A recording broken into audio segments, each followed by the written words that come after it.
Assalamualaikum warahmatullahi wabarakatuh. Bismillahirrahmanirrahim. Alhamdulillahi rabbil alamin. Wa afdalus salati wa atammu taslimi ala sayyidina Muhammadin wa ala alihi wa sahbihi ajmain. Rabbi shrah li sadri wa yassir li amri wahlul 'uqdatam min lisani yafqahu qawli. Subhanaka la ilma lana illa ma 'allamtana innaka antal alimul hakim. Allahumma akhrijna min zulumatil wahmi wa akrimna binuril fahmi waftah alaina bima'rifatil ilmi wa sahhil akhlaqana bil hilm waj'alna mimman yastami'una al-qawla fayattabi'una ahsanah. Allahumma atina nufusana taqwaha wa zakkiha anta khairu man zakkaha anta waliyuha wa maulaha. Allahumma arinal haqqa haqqan warzuqna ittiba'ah wa arinal batila batilan warzuqna ijtinabah. Allahumma anfa'na bima 'allamtana wa 'allimna ma yanfa'una wa zidna ilma wa huda, amma ba'd. Alhamdulillah, yang saya hormati Dr. Bariah binti Basiran, Ketua Penolong Pengarah Unit Perancangan dan Pembangunan Pendidikan Islam, Sektor Pendidikan Islam, Jabatan Pendidikan Negeri Pulau Pinang. Yang saya hormati Cik Mokhtar bin Ismail, Ketua Penolong Pengarah Unit Pembangunan Adab dan Nilai, juga daripada Jabatan Pendidikan Negeri Pulau Pinang.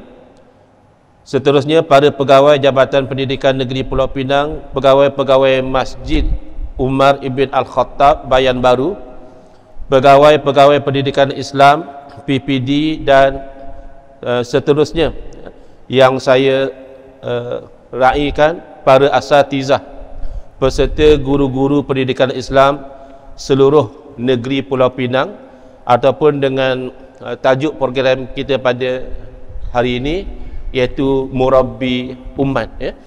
Jadi yang ada di depan saya ni bukan calang-calang orang, ya, tapi orang yang akan membentuk bagaimanakah akan jadi kepada generasi umat Islam di masa yang akan datang. Cuma saya mula-mula tengok tajuk tu saya ada risau sikit. Pasal saya ni, kalau kenal saya lah, haters ramai. Bukan ramai sangat hak suka Ustaz Engku lah mai ceramah di masjid semalam pun. Depa komplain dekat Jabatan Agama. Depa kata dia ni ada tauliah ke tak ada. Ada seorang dia mai komen, dia kata Encik Engku ni, depa kalau tak berkenan ustaz pun dia tak mau panggil. Encik ya. Cikgu ni ada tauliah Pulau Pinang tak? Saya cek macam tak ada.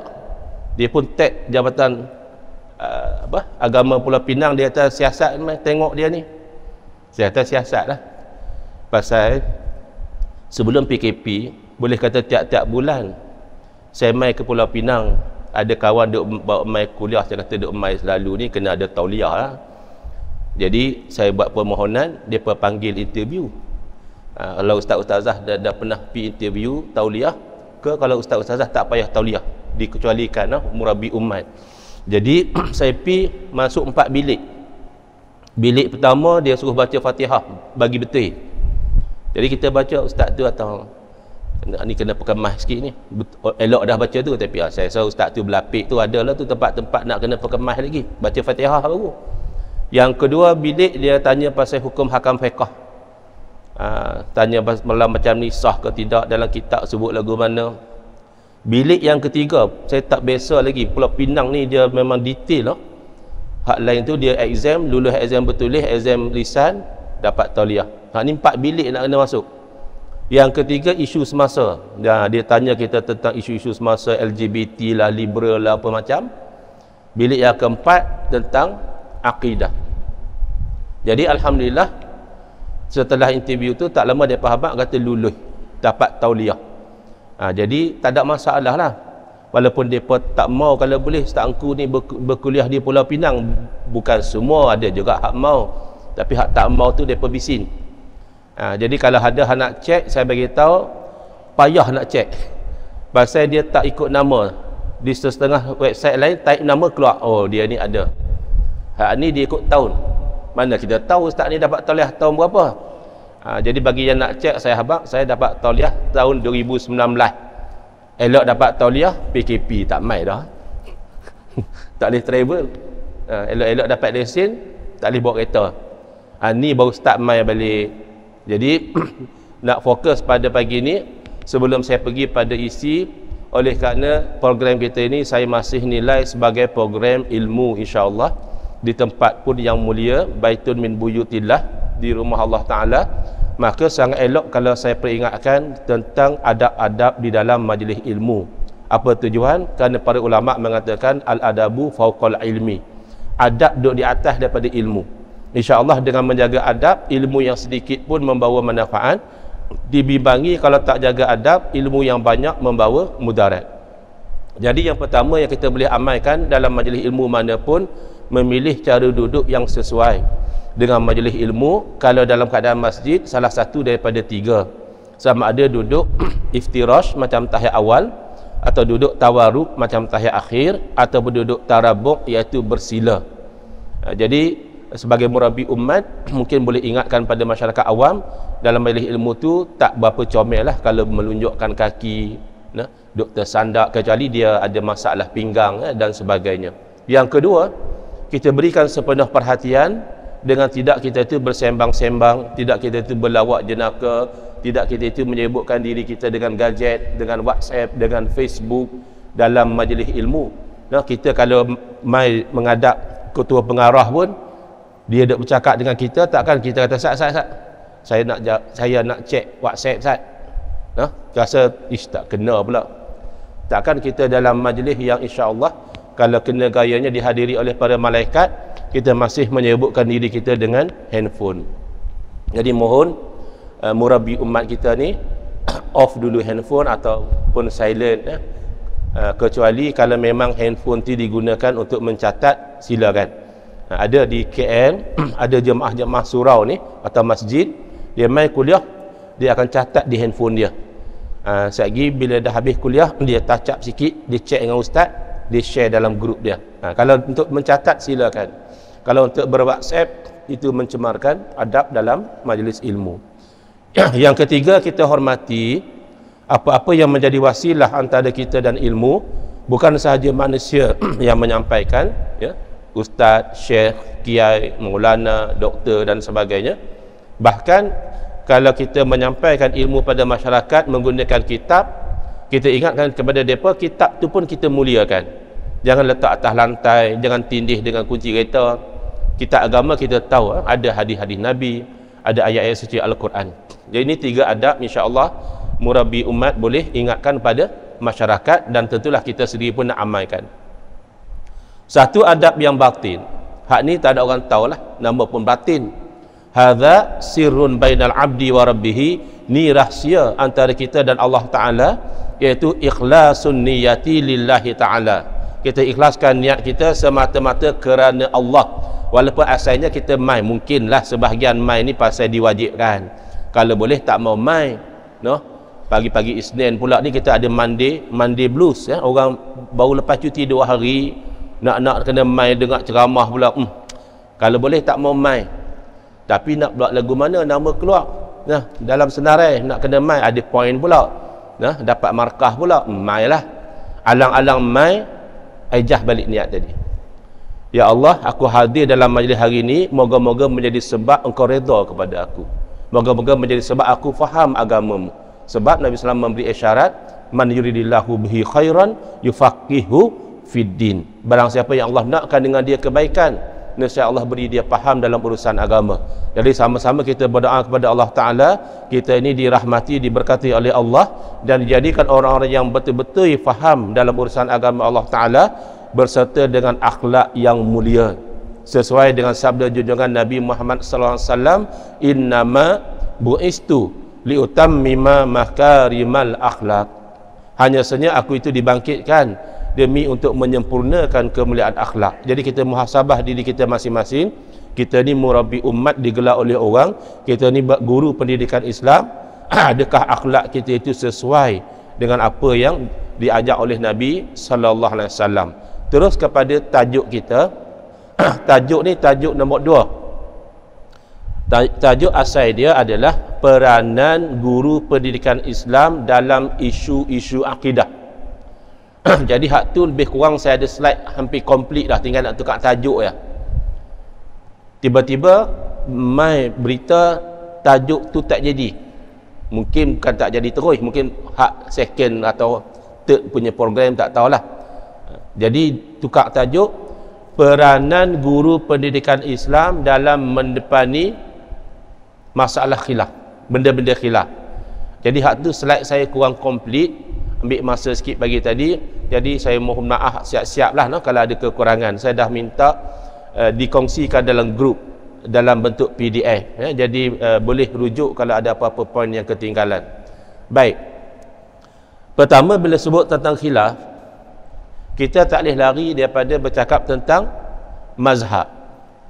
Sebab kalau tak ada khilaf, tak ada lah namanya mazhab.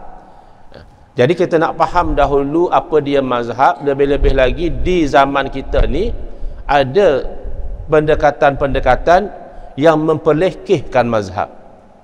Bahkan ada pengasas kepada madrasah Ittiba'us Sunnah di Negeri Sembilan mengarang kitab, mengarang buku, tajuknya Haram Bermazhab. Itu dia. Mana kita ikut mazhabnya haram.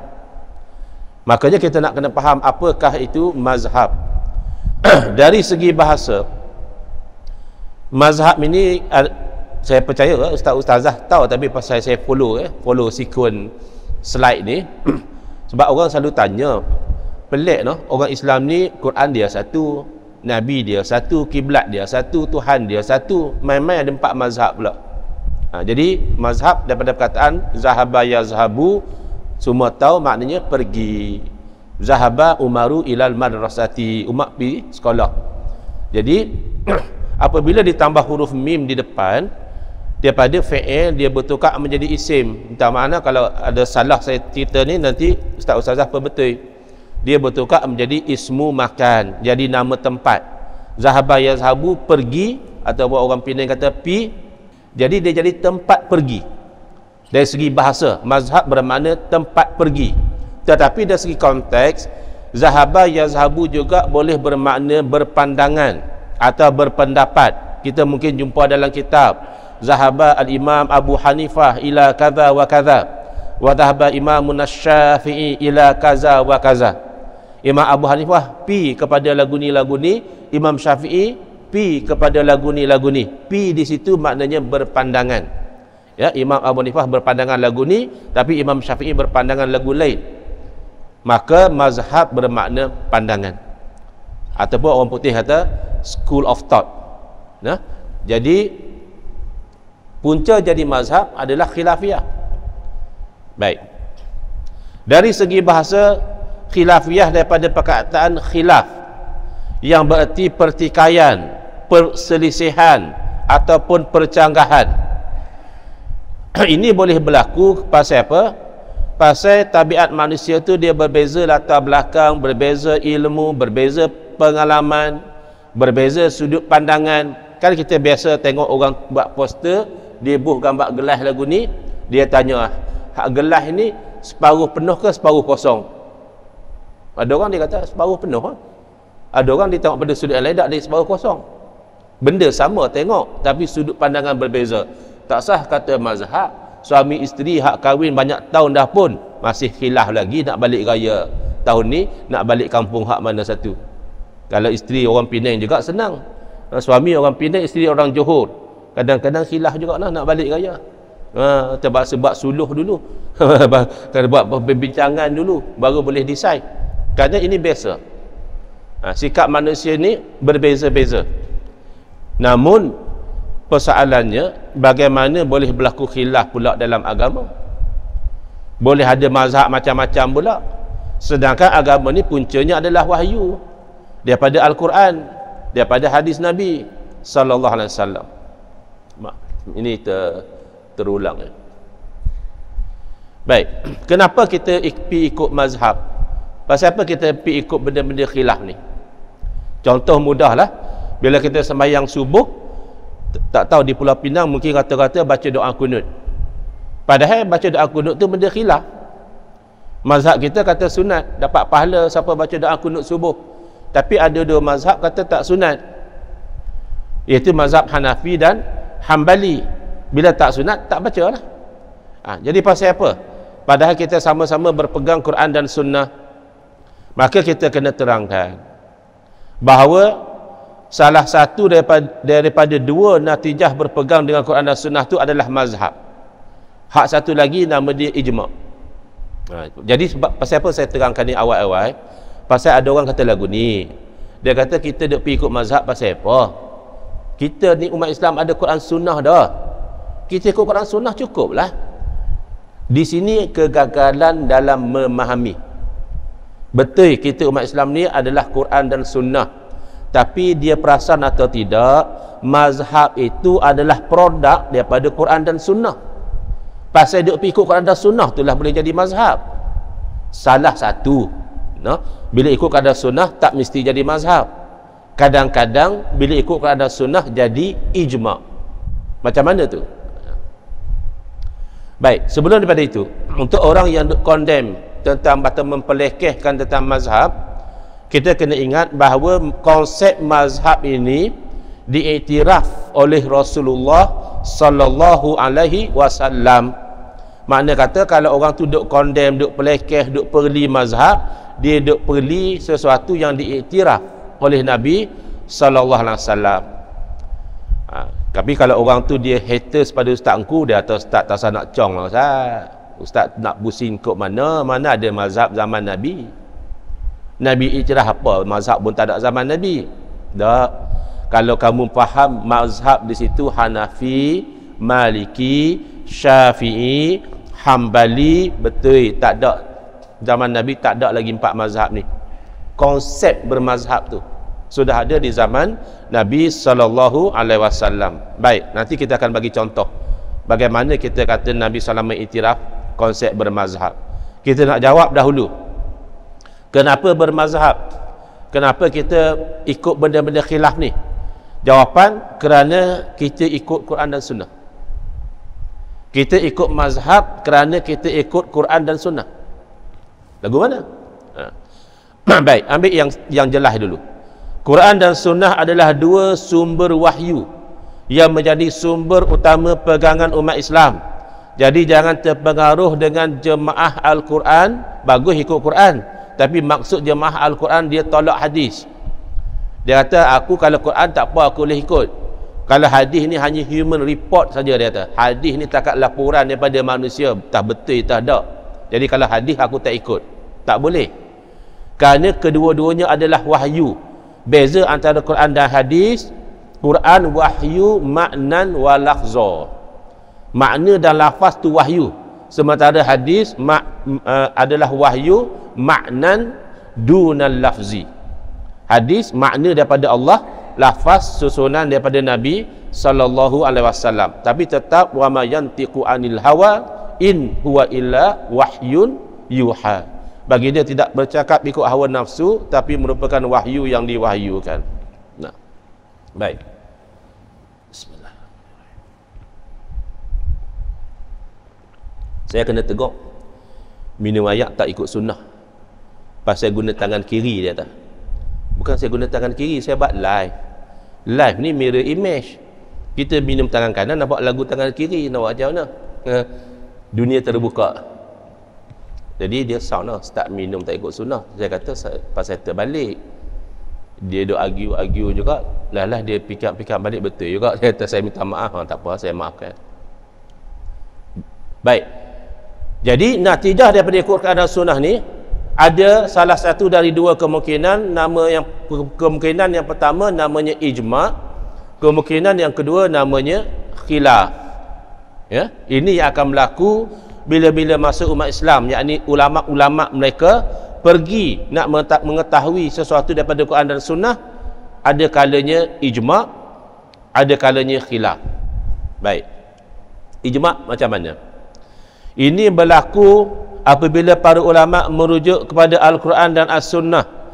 Setelah mereka merujuk pada Quran dan Sunnah, semua mereka sampai kepada kefahaman yang sama. Mereka faham sama saja, lalu keluarlah fatwa yang sama. Jadi fatwa yang sama dan disepakati oleh semua ini, inilah dinamakan ijma'. Dan ijma' ini wajib diikut dan haram dilanggar. Macam mana boleh jadi wajib haram tadi? Kata Imam Syafi'i rahimahullah ta'ala, dalilnya ayat suci Al-Quran. Sebenarnya dalil ijma' ada lagi daripada hadis, tapi kalau ikut kata Imam Syafi'i rahimahullah ta'ala, dalil wajib ikut ijma' adalah ayat Al-Quran.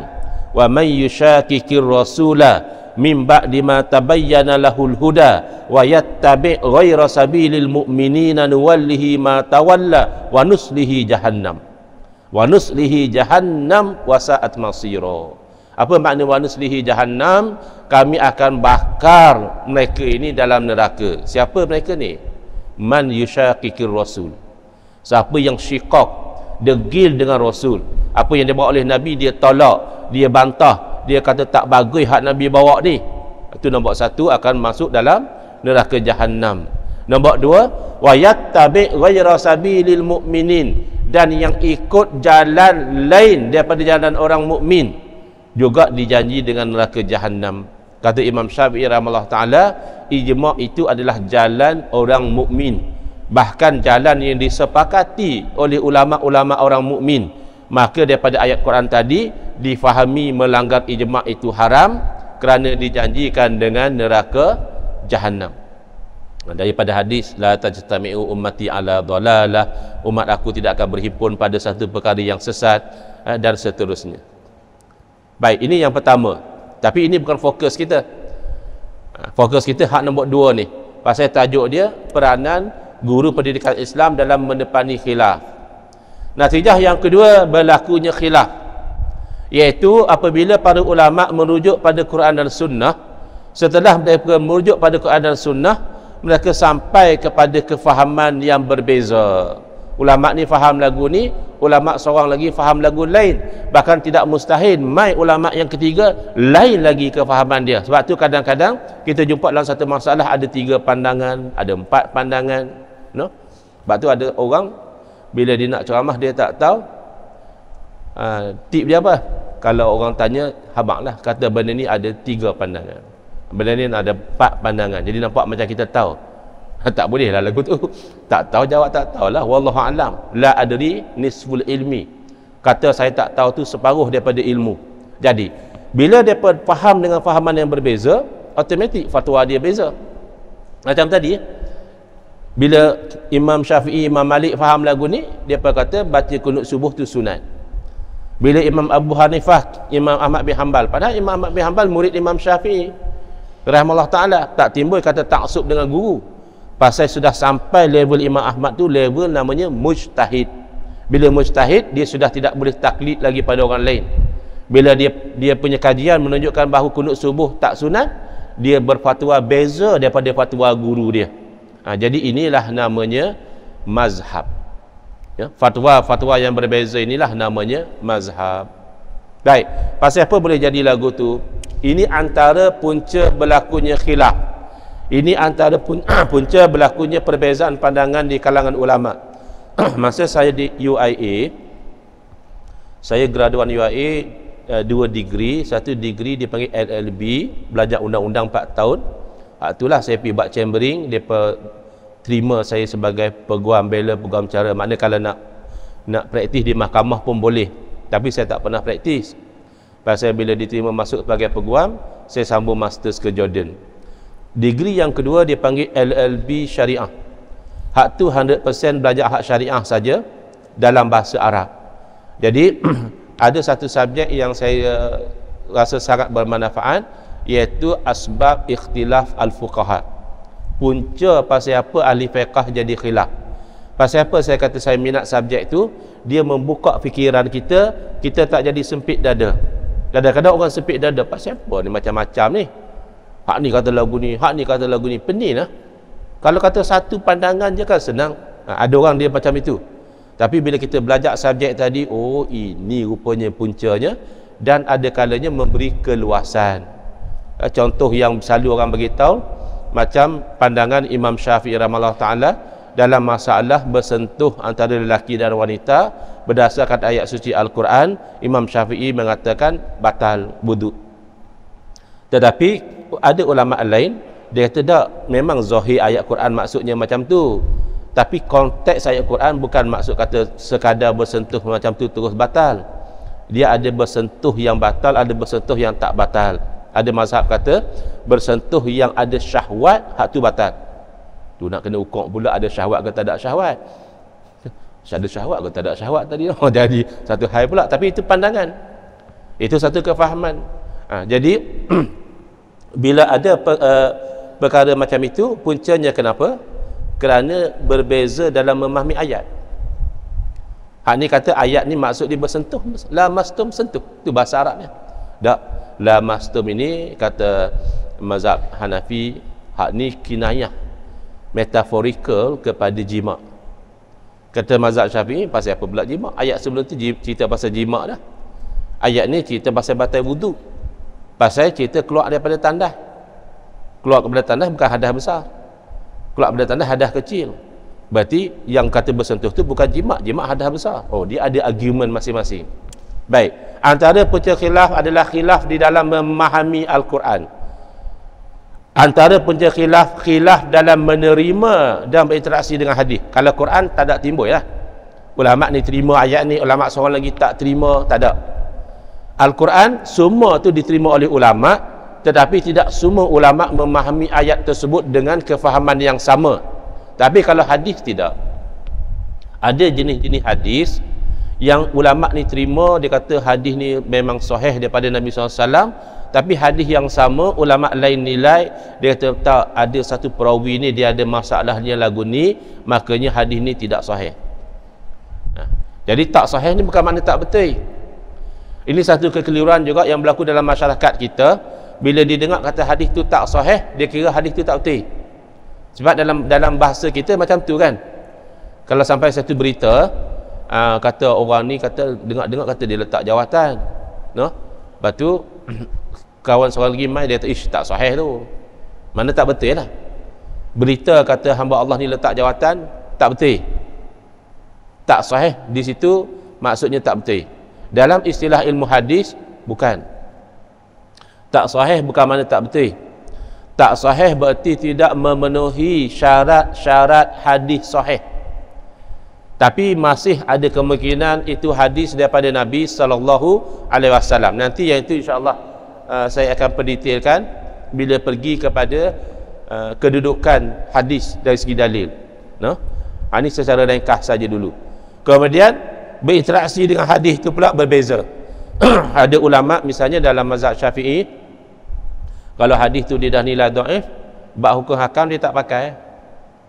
Dia nak hadis dalam hukum hakam ni dia mesti sahih. Paling-paling tidak dia status dia hasan. Tapi mazhab Imam Ahmad bin Hanbal dia kata kalau tak ada hadis hak sahih, hak dhaif pun kita pakai juga. Lebih baik daripada kita pakai qiyas. Lebih baik hadis dhaif daripada pakai qiyas. Itu mazhab Imam Ahmad bin Hanbal. Jadi cara berinteraksi dengan hadis pun sudah lain dah. Kemudian yang ketiga, khilaf di dalam memahami uslub Al-Quran dan Sunnah. Macam tadilah, hak ni maksud dia makna hakiki, sentuh nak makna sentuh ke, atau maksud dia metaphorical, sentuh maknanya jima', ataupun la solata liman lam yaqra' bi fatihatil kitab, tak ada solat bagi orang yang tak baca Fatihah. Tak ada solat tu maknanya dia menafikan kesahihan solat atau menafikan kesempurnaan solat. Nak tanya lagi. Kalau dia kata la solata makna tak sah, jadi tak baca Fatihah tak sah lah sembahyang. Tapi kalau yang ulama yang faham la solata tu hanya sekadar menafikan kesempurnaan solat, maknanya tak baca Fatihah solat sah lagi, tapi tak berapa elok lah. Jadi itu maknanya dalam memahami uslub pun ulama masih boleh berbeza, maka jadi khilaf. Kemudian yang lebih banyak khilaf di dalam mengenal pasti hukum satu benda yang tak ada nas langsung. Benda baru, cryptocurrency, Bitcoin, apa tu futures trading, option, insurance, takaful, pembedahan, memindahkan organ, sembahyang berjamaah dengan disuruh makmum menjarakkan satu sama lain kerana pandemik COVID-19. Ini semua benda tak ada nas. Tak sah canggih-canggih sangat lah. Hukum minum ayat ketum pun tak ada nas. Mana ada Quran hadis cerita pasal ayat ketum? Ya.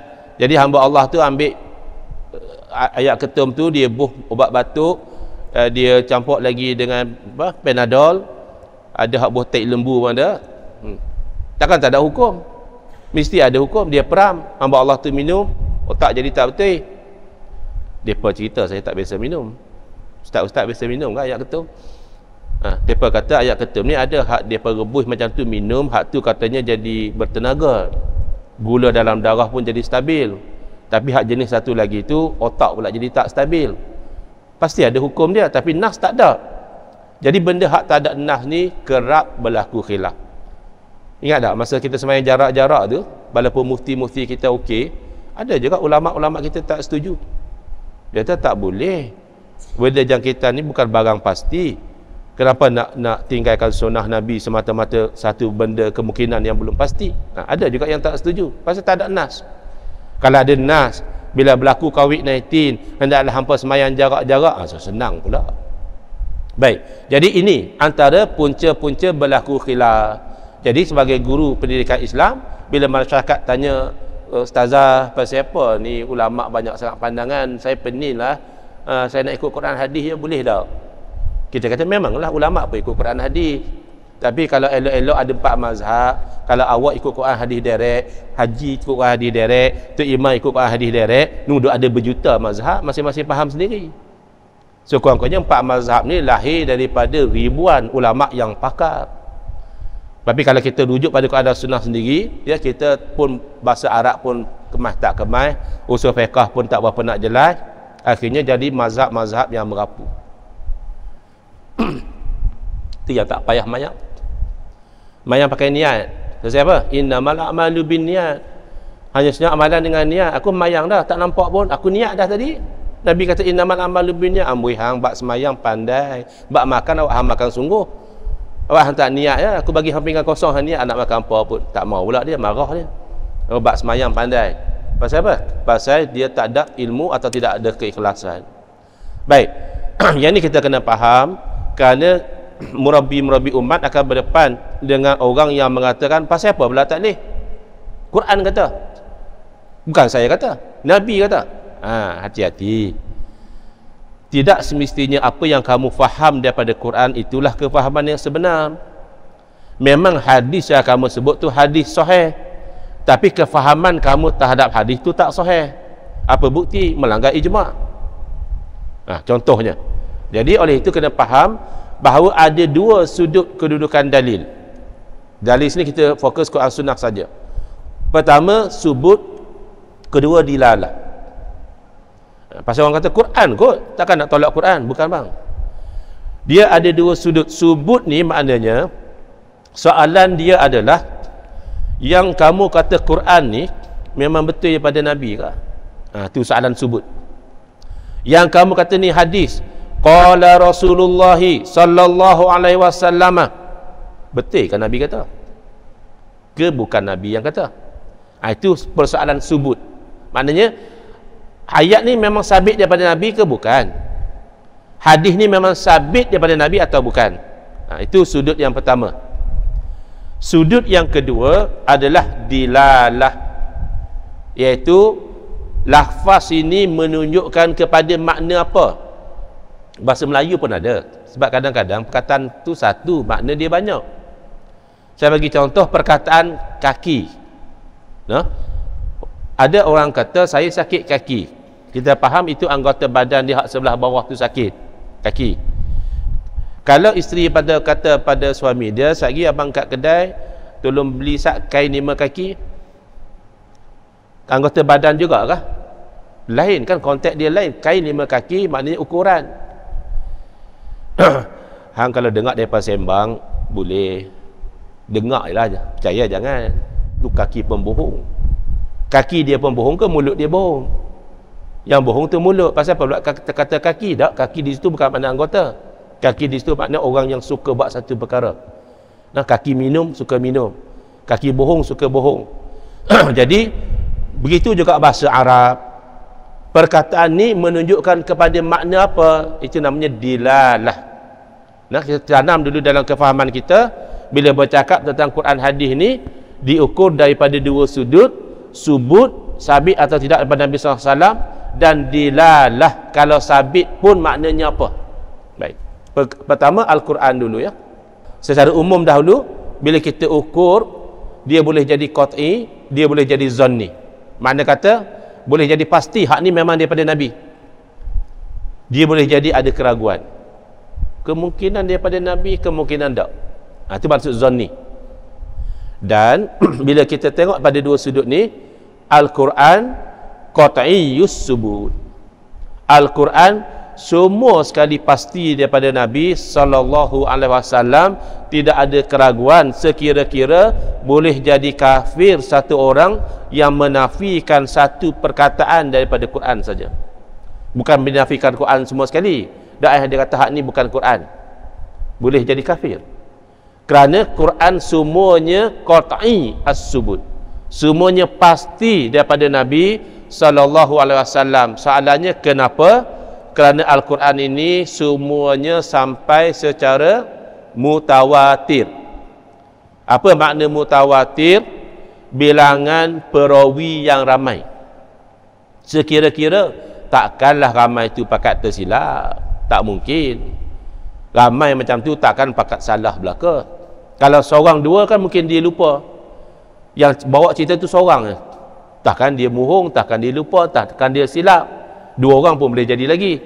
Tapi kalau sampai 15-20 orang semua pun bawa cerita yang sama, maka kita sudah yakin perkhabaran itu betul. Saya bagi contoh untuk kita mudah faham. La ni akan datang tak tahu. La ni, siapa Perdana Menteri Malaysia? Orang Penang kan? Orang mana? Pematang Pau. Betul? Datuk Seri Anwar Ibrahim.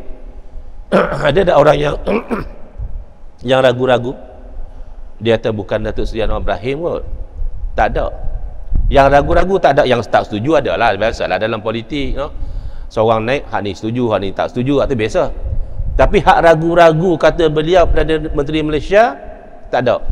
Baik, hak tak ragu-ragu ni hampa hadir ke masa dia angkat sumpah jadi Perdana Menteri? Hadir tak? Tak pun. Hampa tengok ke watikah pelantikan dia? Tak pun. Habis yang hampa yakin sangat? Loh, tak yakin apa, semua habaq benda sama. Asrul Awani yang bagi tahu benda yang sama. Sinar Harian bagi tahu benda yang sama. Harakah Daily pun habaq benda yang sama. CNN, Al Jazeera pun bawa berita yang sama. Tak mungkin benda ni salah. Maknanya padahal cerita siapa Perdana Menteri Malaysia bukan Quran. Bukan hadis. Minta maaf nak. Saya ni baru seminggu sampai pada Tanah Suci. Standard orang balik pada Mekah ni dia batuk. Saya tak batuk teruk, tapi balance duk ada lagi. Balance dalam dada ni duk ada lagi. Jadi minta maaf, sound tu, sound masjid okey, sound stangku tak apa okey. Saat dia okey, saat dia tak okey. Jadi nak bagi taunya Al-Quran itu sudah tidak ada keraguan, ianya daripada Nabi sallallahu alaihi wasallam. Maka macam mana pula boleh jadi khilaf? Macam mana pula orang kata ustaz ni tolak Quran lah, Quran kata lagu ni? Pasal dari segi dilalah dia, Quran terbahagi dua. Dari segi subut satu ya, Quran qat'i, pasti daripada Nabi SAW. Tapi ayat Quran ni makna apa? Perkataan dalam Quran ni makna apa? Terbahagi dua. Bismillahirrahmanirrahim. Yang pertama, qat'iyyud dilalah. Makna tu jelas, tak ada kemungkinan yang lain. Hak itulah makna dia, tak ada ragu-ragu dah. Yang kedua, zanniyud dilalah. Perkataan dalam Quran ni memang Quran, sungguh tak ragu-ragu ini Quran, tapi boleh jadi makna dia lagu ni, tapi boleh jadi juga makna dia lagu lain. Itu namanya zanni. Jadi kalau kata ada keraguan juga pada Quran, daripada sudut ni, daripada sudut makna apa, bukan daripada sudut ini daripada Nabi atau tidak. Itu tak ada keraguan, confirm. Sebab tu Syiah ada yang boleh jadi kafir. Kita tak mengkafirkan Syiah, tapi setengah Syiah yang gulu, dia kata Quran umat Islam sekarang ni tak betul. Ini Quran yang direka oleh sahabat. Quran yang sebenar nanti Imam Mahdi turun baru kita tahu. Syiah macam ni sudah boleh jadi kafir kerana mempertikaikan Al-Quran. Tapi kita nak pukul kata Syiah kafir, tidak. Tapi ahlul bid'ah lah, bukan ahli sunnah wal jamaah. Baik. Sunnah macam mana pula? Sunnah ada beza dengan Quran kerana apa? Kerana subut pun sudah dua. Kalau Quran satu je, Quran qat'i subut semua. Sunnah tidak. Sunnah yang mutawatir, hadis yang mutawatir, maka macam Quran juga qat'i subut. Sehingga ulama memfatwakan sesiapa yang menolak hadis mutawatir boleh jatuh kufur. Pasal tu yakin daripada Nabi, pasal apa hang tolak? Tetapi banyak hadis tidak mutawatir. Ya, ada hadis-hadis mutawatir, tapi banyak hadis tidak mutawatir. Namanya hadis ahad. Hadis yang diriwayat oleh perawi yang sedikit, masih ada keraguan. Betul ke Nabi cakap lagu tu, atau perawi ni salah ingat, atau dia salah sampai? Kadang-kadang dia riwayat dengan makna saja, Nabi cakap lain, tapi dia guna perkataan yang tak tepat. Jadi ada kemungkinan bila zanni yusubut, bila ada keraguan, maka ulama-ulama hadis terpaksa kerja lebih. Kalau mutawatir, selesai. Ini memang daripada Nabi. Hampa ahli fiqh, hampa galilah apa hukum kat situ. Kami sebagai pakar hadis, kami confirmkan ini hadis memang confirm daripada Nabi SAW. Selesai. Tapi bila zanni, hadis ahad, banyak kerja nak kena buat. Pakar hadis ni dia kena tengok pula perawi ni lagu mana, perangai dia, siqah kah orangnya, dobik tak orangnya, kah pelupa kah orangnya, ya, atau macam mana dia dulu bagus, tua-tua ni dia jadi nyanyuk, hadis ni dia riwayat masa fikiran dia dah agak berkecamuk misalnya. Banyak kerja dia kena buat. Dan ini antara pengecualian boleh cerita buruk tentang orang lain dalam bab jarah wa ta'dil. Dalam bab ilmu rijal, terpaksa kata dia ni ingatan tak bagus. Maka bila ulama kaji satu sudut, yang kedua sudut, bersambung ke putih sanad dia, perawinya tabi'in, tapi terus dia pergi pada Nabi SAW, padahal dia tak jumpa Nabi, dia ambil daripada siapa? Ataupun dia ni tabi'in, dia terus cerita daripada sahabat, siapa yang meriwayatkan pada dia? Terputih sanad dia. Secara ringkas, bila dikaji, didapati perawinya kualitinya bagus, sanad juga bersambung, maka kemungkinan besar ini hadis memang daripada Nabi sallallahu alaihi wasallam. Walaupun tak yakin macam mutawatir, tapi kemungkinan besar inilah namanya hadis sahih. Maka wajib beramal. Sebab dalam bab beramal, ghalabatuz zon, berat sangkaan sudah mewajibkan beramal. Sebab tu kena amal hadis sahih. Cuma taklah sampai jadi kufur macam mutawatir tadi. Kalau dia tolak hadis sahih, tak boleh, kerana wajib, berdosalah dia tolak. Tetapi tidak sampai jadi kafir kerana masih ada keraguan, ini memang daripada Nabi atau bukan. Tapi keraguan tu kecil. Bila keraguan tu kecil, ulama mewajibkan beramal dengan hadis sahih. Tetapi bila dia kaji, dia tengok perawi ni ada masalah, mungkin dari segi ingatannya kurang bagus, ya. Tapi insya-Allah lah, kurang bagusnya ingatan perawi lebih bagus daripada ingatan kita. Ini standard perawi, dia dah anggap ni kurang bagus lah. Ataupun ada putus di mana-mana, mungkin dipanggil hadis mursal, tak disebut nama sahabat, mungkin hadis tu munqati', mungkin hadis tu mu'dal. Adalah istilah-istilah dalam ilmu hadis menyebabkan keraguan tu lagi besar lagi.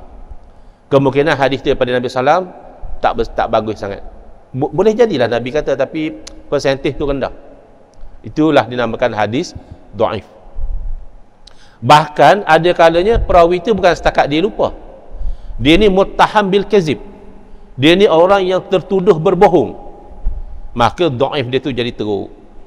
Dhaif ni bukan satu level, ada dhaif sikit je, ada dhaif pertengahan, ada dhaif jiddan, sehingga ada hadis yang dikelaskan sebagai maudhu', palsu. Bila ulama-ulama pakar hadis sepakat mengatakan hadis itu palsu, berarti tak ada kemungkinan itu daripada Nabi sallallahu alaihi wasallam, maka haram dinisbahkan kepada Nabi sallallahu alaihi wasallam. Nak cerita hadis maudhu', anda habaqlah ini sebenarnya hadis palsu. Tapi kalau hadis dhaif, oleh kerana ada kemungkinan daripada Nabi SAW, ulama-ulama menjadikan ia sebagai sandaran dalam skop-skop tertentu. Antaranya fadailul a'mal, kelebihan-kelebihan beramal. Kadang-kadang orang tanya, Ustaz, saya pelik apa? Taklah masyarakat kita ni asal malam Jumaat depa baca Yasin. Asal malam Jumaat depa baca Yasin. Setahu saya ni bukan sunnah, Ustaz. Yang sunnah baca suratul Kahfi. Pasal itu ada hadis sahih. Bab sembang lah, bab baca tak baca juga. Kahfi lagi panjang, Yasin buang penyegan. Kahfi jenuh nak pergi habis. Bab sembang aja. Jadi ceritanya macam ini. Yang dilakukan oleh masyarakat kita tu ada sandarannya, iaitu riwayat daripada Nabi SAW, riwayat an Nabi SAW annahu qala man qara'a surata Yasin lailatal jumu'ati ghufira lahu au asbaha maghfuran lahu. Barang siapa yang membaca surah Yasin pada malam Jumaat, maka diampunkan baginya dosa-dosanya. Itu sandaran baca Yasin pada malam Jumaat. Malam lain pun boleh baca, tapi malam Jumaat ni specialnya diampunkan dosa. Tapi hadis itu dinilai oleh penilai-penilai hadis dhaif. Habis pasal apa ulama jadi sandarankan juga? Pasal dhaif ni masih ada kemungkinan daripada Nabi SAW. Dia bukan nak cerita hukum. Hukum baca Yasin jelas sunat, baca Quran ni sunat dapat pahala. Cuma tang fadilat tu tak pasti. Maka ihtiyatan, sebagai langkah berjaga-jaga, takut-takut terlepas dapat fadilat tadi, maka hang amal lah. Tak mau amal pun tak apa. Ini ceritanya. Sama juga macam baru ni, hari Ashura. Ada riwayat mengatakan siapa yang pada hari 10 Muharram, hari Ashura, dia meluahkan rezeki pada ahli keluarga. Ustazah, apa sikit hadis ni? Abang kat suami, belanja kita lebih sikit ni hari Ashura. Apa fadilatnya? Allah akan melapangkan rezekinya 1 tahun. Jadi hadis ni dhaif. Kenapa dijadikan sandaran juga? Pasal melapangkan rezeki pada isteri, pada keluarga tu memang disuruhlah agama. Kita disuruh pemurah dengan orang ramai, apatah lagi dengan keluarga kita. Cuma tang fadilat tu tak pasti. Betul ke kalau buat lagu tu? Maka diceritakan oleh salafus soleh, golongan salaf, mereka katakan saya cubalah. Dah ada riwayat saya cubalah. Didapati memang benar sebagaimana yang dikatakan. Saya dapati tahun tu Allah lapang sungguh urusan rezeki saya. Bukan hadis palsu. Hadis palsu tak boleh hadis palsu tak bolehlah kita nisbah pada Nabi SAW. Walaupun kadang-kadang hadis palsu tu makna dia betul. Contoh ada hadis palsu tentang kelebihan solat tarawih. Siapa semayang solat tarawih malam ni sekian pahala dia. Siapa semayang malam yang kedua sekian pahala dia. Hadis tu palsu. Bila kita tahu palsu, tak sadar habaq kau orang. Tapi solat tarawih ada kelebihan, betul tak? Betul. Man qama ramadhana imanan wa ihtisaban ghufira lahu ma taqaddama min zambi. Jadi hadis tu palsu, tapi amalan solat tarawih tidak palsu. Yang hadis palsu tu kita tolak ke tepi, amalan solat tarawih tetap kita amalkan kerana ada dalil-dalil yang lain. Baik. Hak tu saya saman YouTuber Syahabuddin kes tu. Tak mungkin ustaz-ustaz tak tahu kes tu kot. Dia kata Ustaz Engku dengan Dr. Hafiz membuat kempen membela hadis palsu. Dia kata teruk, kita ada tauliah. Dalam tauliah kata jangan mengajak bercanggah daripada ahli sunnah wal jamaah. Tahu-tahu suruh orang terima hadis palsu, kan bercanggah dengan ahli sunnah wal jamaah. Yang saya nak habaq dalam artikel kami itu adalah bila ada hadis palsu, tak semesti amalan tu palsu. Hadis palsu tu palsulah. Contohnya macam tadilah, ada hadis palsu tentang solat tarawih, solat tarawihnya tidak palsu. Ada hadis palsu, setengah kata palsu, setengah kata dhaif jiddan, tentang puasa hari tarwiyah, puasa 8 Zulhijjah. Sebelum orang pergi wukuf, untuk orang yang tak pergi haji, ada fadilat sekian-sekian untuk dia puasa. Hadis tu dinilai oleh sebahagian ulama palsu. Tapi puasa hari tarwiyah tidak palsu, kerana dia termasuk puasa 10 Zulhijjah tadi, 9 hari sebelum hari raya tu memang disunatkan puasa. Itu je nak habaq pada orang ramai. Jangan sesah hadis itu palsu terus ditolak amalan dia. Ada hadis-hadis yang dinilai oleh ulama palsu tentang kelebihan puasa bulan Rejab. Tapi puasa bulan Rejab tu hukumnya sunat. Kerana dia termasuk bulan haram. Bulan haram ni disunatkan berpuasa, disunatkan beribadah. Tiba-tiba dia habaq lagu tu kata, saya buat kempen bela hadis palsu. Saya kata, kena minta maaf lah dengan kami pasal duk fitnah kami lagu ni. Dia kata, kita buat dialog lah. Buat dialog pun tak mau minta maaf juga. Pasang lawyer saman, baru ada akai. Mau dia minta maaf, mahkamah pun keluar perintah minta maaf. Nak ceritanya, bab hadis palsu tu sebenarnya kita sepakat tidak menerima hadis palsu, tetapi oleh kerana hadis ni palsu ke dhaif ke sahih itu ijtihad ulama, maka masih boleh berlaku beza pandangan. Palsu di sisi sebahagian penilai, tidak palsu di sisi sebahagian yang lain. Dan apa logik di bahagian beramal dengan hadis dhaif ini? Imam Nawawi sebut, dia boleh cek dalam kitab Al-Azkar. Imam Nawawi mengatakan sepakat ulama daripada ahli hadis dan juga ahli fiqh dan lain-lain ulama bahawa harus bahkan digalakkan beramal dengan hadis yang dhaif selagi mana tidak sampai kepada maudhu' dalam bab fadail, tagrib menggalakkan, tarhib menggerunkan dan seumpama dengannya. Tapi bab halal haram, bab sah batal, hadis mesti sahih, paling-paling common pun hadis tu statusnya hasan. Ya, boleh cek dalam kitab Al-Azkar. Logiknya begini. Kalau ustaz-ustazah bawa kereta di highway lah ni dia punya speed limit dia 110. Tapi hari tu kebetulan jabatan bagi bawa kereta Mercedes. Mercedes di highway 110 tak rasa apa. Tekan punya tekan, tahu-tahu 160, 170, tak rasa apa Mercedes. Oh, lain kalau kancil 150 tak tahu pergi mana. No? Jadi tahu-tahu nampak sebelah sana orang bagi beam, bagi lampu tinggi. Secara kebiasaannya apa yang kita buat? Kita akan slow down. Pasal apa? Pasal biasanya orang bagi lampu tinggi ni nak habaq kata ada speed trap. Boleh jadi tak orang bagi lampu tinggi pasal dia nak memotong? Boleh jadi. Boleh jadi tak dia tu bagi lampu tinggi pasal tersilap? Boleh jadi. Saya pernah jadi lagu tu. Sebab kita kereta ni ada sebelah sini lampu, sebelah sini apa tu wiper. Ada hak terbalik. Sebelah sini wiper, sebelah sini lampu. Bila kita tukar, kita nak spray apa tu? Wiper punya ayak tu, pi tarik hak lampu. Kawan depan duk heran, dia beam aku pasal apa? Jadi kemungkinan bahawa beam itu adalah nak habaq kata ada speed trap hanya salah satu kemungkinan, ada keraguan. Awak hampir beramai juga bahawa beam tu menunjukkan ada speed trap tu dhaif. Tetapi ihtiyatan, aku hati-hatilah. Kalau tak ada speed trap pun tak apalah selesai. Kalau ada speed trap selamatlah aku. Itu logik kenapa ulama mengatakan dalam bab fadailul a'mal, targhib dan tarhib diamalkan hadis dhaif. Kok itu memang Nabi SAW sebut, kita tak terlepas fadilat. Tapi kalau Nabi tak sebut pun baca Yasin malam Jumaat memang hukumnya sunat. Malam Khamis pun sunat, malam Rabu pun sunat. Cuma tentang fadilat dia tak pasti. Baik. Jadi kalau hadis ada yang qat'i, mutawatir, ada yang zanni iaitu ahad. Bukan sasa zanni tolak terus. Tak, bila ulama telah kaji dia kata sahih, kena diamalkan. Kalau dia kata dhaif, ada skop dia. Kalau dia kata maudhu', sepakat kata maudhu', itu tertolak, bukan hadis. Baik. Yang ketiga, dari segi qat'i.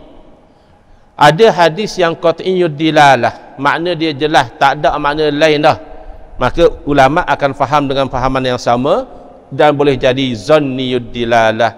Makna dia tu pelbagai, boleh jadi ulama ni faham macam ni, ulama ni faham macam tu. Macam la tadilah. La tu dia panggil la nafi. La salata liman lam yaqra bi Fatihatil kitab. La boleh jadi menafikan kesahihan sembahyang, la boleh jadi menafikan kesempurnaan sembahyang. Itu yang jadi khilaf. Padahal dua-dua tu terima hadis tu. Baik. Dilalah pula. Masa saya belajar di Jordan tahun 95, saya balik tahun 2000. Ada satu subjek nama dia subjek ad-dilalat. Jadi kadang-kadang orang dia ingat mudah. Quran kata ni. Syad, memang ayat Quran tu ada. Tapi ayat Quran tu menunjukkan kepada makna tu adakah terang ataupun kabur. Kalau dalam subjek dilalah, kita akan belajar dua jenis dilalah ni. Ada dilalah yang terang ni pun 4 jenis. Ada yang terang namanya zahir, ada yang terang namanya nas, ada yang terang namanya mufassar, ada yang paling terang sekali dalam yang terang namanya muhkam. Muhkam ni dilalahnya paling terang, tak terbantah dah. Ni semua terang belaka, tapi terang tu ada 4 level. Hak kabur pula pun sama juga. Ada yang kabur namanya khafi, ada yang kabur namanya muskil, ada yang kabur namanya mujmal. Yang paling kabur daripada yang kabur namanya mutasyabih. Hak ni paling tak jelas sekali. Tiba-tiba zaman sekarang ada orang buat ayat mutasyabihat dengan makna yang membatalkan ayat muhkamat. Itu macam mana? Hang ambil ayat Quran yang maknanya sangat kabur sehingga kan wama ya'lamu ta'wilahu illallah, tak ada yang tahu makna ayat tu kecuali Allah. Hang ambil itu sebagai dalil membatalkan ayat yang muhkamat. Ini yang berlaku khilaf yang mazmum. Khilaf ada yang terpuji, yang kita boleh berlapang dada. Ada khilaf yang terkeji, yang kita kena bertegas menolak kebatilan-kebatilan itu. Saya diminta menyampaikan sehingga jam 11 Boleh lagi kan Ustaz-Ustazah dalam suku jam lagi. Lepas tu kita rehat, pergi tandas bina ayat apa, kita masuk balik. Baik. Contoh bagi orang yang anti mazhab, bagaimana boleh berlaku ijma' dan khilaf ni? Khilaf mazhab.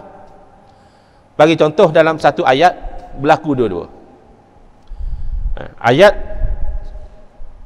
yang disebutkan di sini berkaitan tentang iddah perempuan bila dicerai oleh suami dia, wal mutallaqatu yatarabbasna bi anfusihinna salasata quru, ayat 228 suratul Baqarah. Apa makna? Orang-orang perempuan yang diceraikan oleh suami hendaklah menunggu dengan menahan diri mereka, ini panggil iddah, daripada berkahwin selama 3 kali quru. Jadi ulama nak tahu iddah perempuan lama mana, rujuk ayat Quran. Tapi pasal apa jadi beza? Berlaku ijma'. Ijma' tang mana? 3 kali. Kenapa? Kerana kalimah salasah makna 3.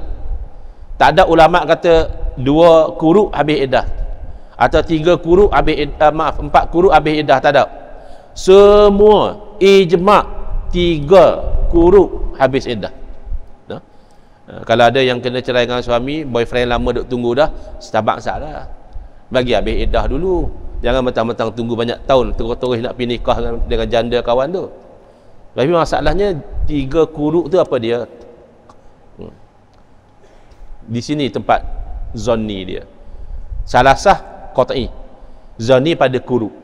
Kerana quru ini kalimah mushtarakah, perkataan yang dikongsi oleh lebih pada satu makna. Dalam kes ni 2 makna. Satu makna quru adalah haid, dan satu lagi makna quru adalah suci daripada haid. Ayat maksud hak mana satu? Adakah ayat maksud 3 kali haid habis iddah, atau 3 kali suci habis iddah? Maka di sinilah para fuqaha mengkaji. Lalu mereka tengok ayat Quran lain yang ada kaitan lah. Pasal apa? Ayat Quran sama ayat Quran saling tafsir menafsirkan. Ulama rujuk pada hadis, kerana salah satu fungsi hadis adalah menerangkan makna Quran. Dan saya ingat ni, subjek ni saya belajar masa tahun 5 lebih syariah dalam ayatul ahkam. Mereka rujuk pada kaedah bahasa Arab sampai lagu tu. Ulama mazhab Syafi'i kata apa? Salasata quru, salasah muannas, maka quru mesti muzakkar, kerana adat dan ma'dud dia mesti berbeza. Kalau ma'dud dia muannas, adat dia muzakkar. Kalau ma'dud dia muzakkar, adat dia kena muannas. Salasah muannas, maka quru mesti muzakkar. Antara haidah dengan tuhur tu muzakkar, maka maksud quru di situ adalah suci. Mana argument. Tapi argument pun tetap khilaf. Maka ulama mazhab Hanafi kata 3 kali haid sudah habis iddah. Ulama mazhab Syafi'i kata 3 kali suci baru habis iddah. 3 kali suci ni dia panjang sikit ya. Pasal suci ni dia antara haid. Kalau 3 kali haid dia cepat sikit habis. Jadi berlaku khilaf ya. Jadi perbezaan fatwa inilah yang disebut khilaf, dan fatwa yang berbeza inilah yang dipanggil mazhab. Habis pasal apa kita tak ikut semua mazhab? Pasal memang tak boleh ikut semua mazhab pun. Pertama, kita tak mengaji semua. Nak ikut kena mengaji. Yang kedua, kalau kita mengaji semua pun nak amal satu juga. Contohlah bab kunut kita mengaji semua dengan dalil-dalil semua kita kaji. Hak ni kata sunat, ini dalil dia, kita tahu. Hak ni kata tak sunat pun kita tahu dalil dia. Time hang nak amal, hang baca kunut ke tak baca, tu dia. Time nak beramal satu juga hang pilih. Jadi ulama-ulama dahulu memang ada yang Allah kurniakan kepada mereka kepakaran, kemahiran, kebolehan, dia mahir 4 mazhab. Tapi dia taklid satu mazhab. Lepas tu ulama-ulama besar dia akan ada di belakang dia Asy-Syafi'i, Al-Hanafi, ulama muhaddis, pakar hadis apa semua tu dia ada nisbah dia pada mazhab mana. Kalau dalam bab fiqh, dalam 70% mazhab Syafi'i.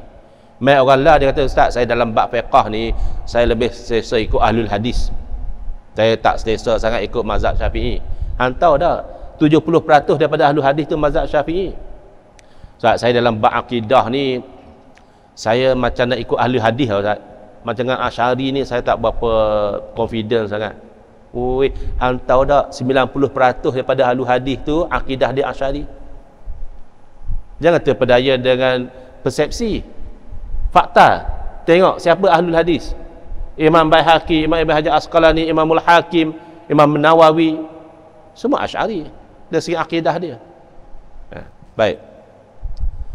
Contoh mazhab yang diiktiraf di zaman Nabi SAW yang saya janji nak sebut tadi, salah satunya adalah kharaja rajulani fi safarin. 2 orang lelaki keluar dalam satu perjalanan, dalam satu musafir, wa hadratis solah, masuk waktu solat, walaysa ma'hum ma'un, tak ada ayat. Fatayammama, dia beramal dengan dalil Quran. Dalam Quran apa dah kalau tak ada ayat tayammum. Jadi beramal dengan dalil pakat tayammum dua-dua. Fa sallaya, dua-dua pun solat, summa wajadal ma'a fil waqti. Tahu-tahu lepas tu jumpa ayat waktu solat ada lagi. Fa'ada ahaduhuma, seorang dia kata ulang baliklah, dah ada ayat dah ni, ambil wuduk salat lagi sekali. Walam yudil akhir, hak seorang lagi kata solat dah, ulang apa lagi? Ya, kita lah tu. Kita bukan rajin sangat nak solat banyak kali. Tapi Nabi komen apa? Summa ataya Rasulullah SAW, dua-dua pun jumpa dengan Nabi SAW. Fazakara zalika, dia pun ceritalah apa yang berlaku. Faqala, lalu Nabi SAW bersabda, lillazi lam yu'id, pada hak solat sekali saja, asabtas sunnah wa ajza'atka salatuka. Lagu hang buat tu kena dah, cara tu betul dah, solat hang sekali tu sudah cukup dah. Tengok zaman kita kalau satu benda sunnah, satu lagi dia hentam bid'ah sesat masuk neraka terus. Nah, baca kahfi malam jemaah sunnah, baca yasin jadi bid'ah sesat pula. Nabi tidak macam itu. Nabi SAW habaq kata hak solat satu kali hang buat tu kena dengan sunnah. Nabi tak kata pada yang solat 2 kali hang dia buat bid'ah. Dah. Nabi kata walaka al ajru marrataini, dan bagi kamu pahala 2 kali. Pahala sembahyang nombor 1 dengan tayamum, pahala sembahyang nombor 2 dengan wuduk, hang dapat 2 pahala. Ini apa? Makna Nabi SAW meraihkan perbezaan faham dalam benda hak dalil dia tak jelas. Tak ada ayat tayamum, dalil jelas. Tapi kalau dah solat ada ayat nak kena ulang, tak ada dalil yang jelas, maka sahabat berbeza pandangan, Nabi raih dua-dua. Contoh yang kedua, iaitu kadang-kadang orang kata lagu ni, kita ni pecah belah pasal duk ikut mazhab lah. Cuba ikut hadis satu lah. Dah, ikut hadis pun boleh beza pandangan lagi. Dan sahabat dengar sendiri pada mulut Nabi SAW, bukan dengar pada orang lain. Jadi lepas peperangan Khandaq, lepas peperangan Ahzab, oleh kerana Yahudi Bani Quraizah ni dia khianat pada Nabi SAW dan penduduk Madinah, dia bekerjasama dengan musuh, maka ini namanya treason. Kalau dalam undang-undang Malaysia tak ada treason. Dia istilahkan waging war against Yang di-Pertuan Agong, melancarkan perang terhadap Yang di-Pertuan Agong, hukuman mati. Pertama kali digunakan, dan setakat setahu saya betul, pertama kali digunakan adalah terhadap kumpulan Al-Ma'unah. Kali kedua terhadap pengganas Sulu.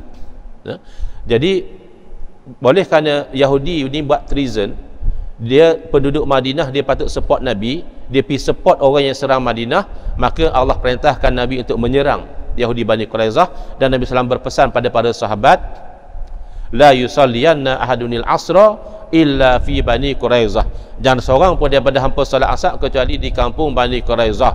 Tiba-tiba dalam perjalanan masuk waktu asar, faqala ba'duhum la nusalli hatta na'tiyaha, kami tak akan solat sehinggalah kami sampai di kampung Bani Quraizah. Wa qala ba'duhum bal nusalli lam yurid minna zalika. Sebahagian sahabat yang lain dia kata tak masuk waktu dah ni kita solat, bukan masuk Nabi lagu tu. Sahabat sama-sama dengar daripada mulut Nabi hadis yang sama, masih khilaf lagi. Yang menarik apa dia? Fazukira zalika lin Nabi SAW. Lepas kejadian tu orang duk cerita dengan Nabi, ya Rasulullah tadi berlaku lagu ni, falam yu'annif wahidan minhum. Nabi tak kritik mana-mana satu pun. Pasal apa? Pasal yang tak solat dia bercanggah dengan dalil Quran, tapi selari dengan zahir hadis. Dalil Quran, inna salata kanat alal mu'minina kitaban mauquta. Sembahyang adalah kefarduan yang berwaktu. Ni dah masuk waktu hang tak solat, tapi zahir hadis kata jangan solat. Jadi dia beramal dengan zahir hadis, betul. Hak ni pula dia lihat kepada maksud hadis. Dia kata bukan maksud Nabi tu jangan solat. Maksud Nabi ni kita bergerak dengan cepat. Sekiranya masuk waktu asar tu kita dah ada di sana. Lah kita dah terlambat, solatlah dulu, beramal dengan zahir Quran. Jadi oleh kerana dua-dua ada dalil, dua-dua pun Nabi tidak kritik. Ini pengiktirafan daripada junjungan Nabi SAW bahawa ada keluasan dalam perbezaan pandangan. Tiba-tiba kita nak paksa pandangan kita seorang pada orang lain, kecuali kalau kita itu kerajaan. Kerana ikhtiarul imam yarfa'ul khilaf. Bila kerajaan kata dalam banyak-banyak fatwa ni kita pilih hak ni lah, kita enforce hak ni atas dasar taat pada waliul amri, maka ketika itu kita ikut fatwa tu. Jadi di Penang ikut fatwa Penang lah, walaupun boleh jadi beza dengan fatwa negeri lain, sebab menghormati waliul amri. Baik, antara soalan-soalan yang lucu namun boleh mengelirukan, hak ni saya ingat kita jadikan sebagai mukaddimah sesi yang kedua. Kita bawa soalan ni dan kita jawab, lepas tu kita buka pada sesi soalan. Boleh kalau lagu tu berhenti awal 5 minit tak apa ke? Tak apa-apa, tak bagus ya berhenti awal. Baik, jadi saya berhentikan setakat itu dahulu. InsyaAllah kita akan berjumpa pada sesi selanjutnya, insyaAllah.